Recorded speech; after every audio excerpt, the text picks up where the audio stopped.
Les ordonnances du chef de l'État portant nomination de nouveaux dirigeants de la SNCC et la GECAMI n'ont pas respecté la procédure exigée par l'article 81 de la Constitution. C'est ce que soutient en tout cas le professeur en droit José-Marie Tassoki Monzele.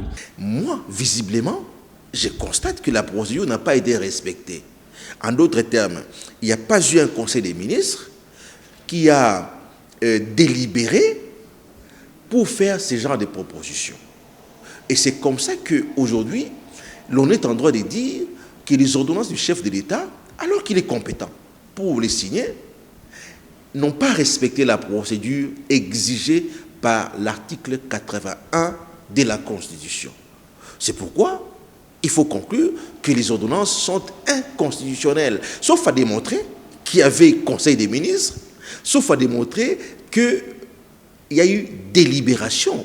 L'Assemblée nationale peut parler des ordonnances présidentielles, non pas pour demander de compte au président de la République, mais au Premier ministre qui a contresigné ces ordonnances. Le Parlement, l'Assemblée nationale, doit plutôt politiquement s'en prendre au Premier ministre, qui doit expliquer comment il en est arrivé à contresigner alors qu'il n'y a jamais eu délibération en Conseil des ministres. Donc, on peut parler des ordonnances du chef de l'État au niveau de l'Assemblée, non pas pour s'en prendre directement au chef de l'État, mais pour plutôt s'en prendre au Premier ministre qui aura contresigné les ordonnances alors qu'il n'y a jamais eu Conseil des ministres ou qui n'aura pas contresigné, selon l'hypothèse.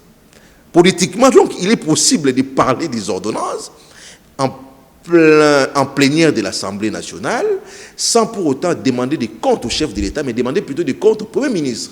Comme dit la Constitution, aucun député national ne peut être poursuivi pour avoir exprimé librement son avis sur une question donnée.